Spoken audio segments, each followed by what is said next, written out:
So, today we will be pushing forward with the story of Prey and hopefully concluding the game. It looks like we may, from what people were telling me yesterday, people who have already beaten the game, they said there's probably only about 3 hours left. If I just do the story, and like I said, there's really not much else to do in the realm of side content. I think I've done most of the meaningful side content, so it's looking like we're gonna wrap it up today. Bethesda does not give advanced copies of games out anymore. This is a common practice now. Bethesda has announced, we've had enough, we're not giving advanced copies. They never really announced a philosophy as to why, but my guess would be they're tired of gaming media getting advanced copies of their games, playing these advanced copies that aren't even finished. I mean, they don't have the launch day patches and stuff that are supposed to be in them. And if there's a multiplayer element, they can't play the multiplayer element because guess what?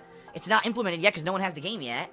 And then reviewing the games poorly, honestly. Giving it an unfair review because you've reviewed an unfinished version of the game. And the gaming media do it not because they want to be responsible and they want to put out great reviews so people know whether or not to buy a game. No, the truth of the matter is they do it so that they can get those day one views on their freaking articles.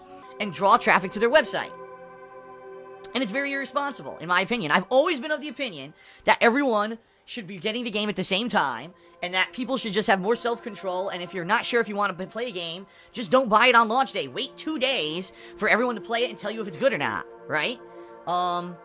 But sadly, that's not the situation we're in. So Bethesda decided we're not going to give out pre-release copies of our games anymore.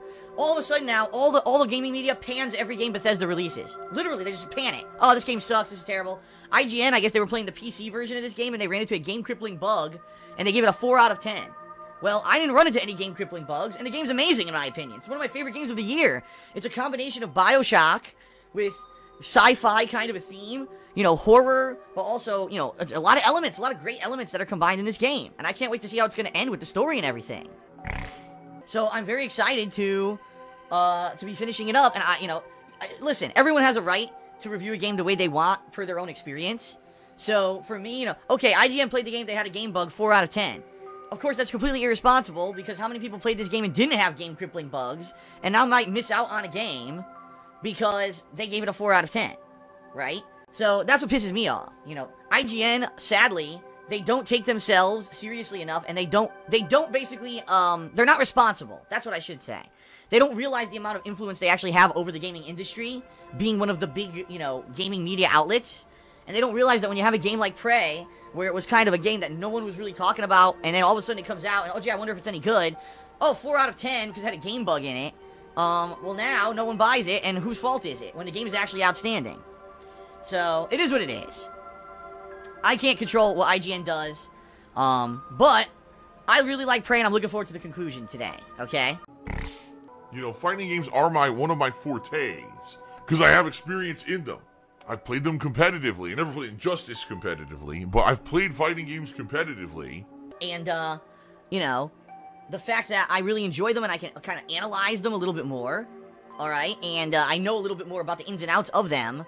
You know, other games I play, I play them for fun and flub through them. Fighting games, I tend to analyze a little bit because I have that background, right?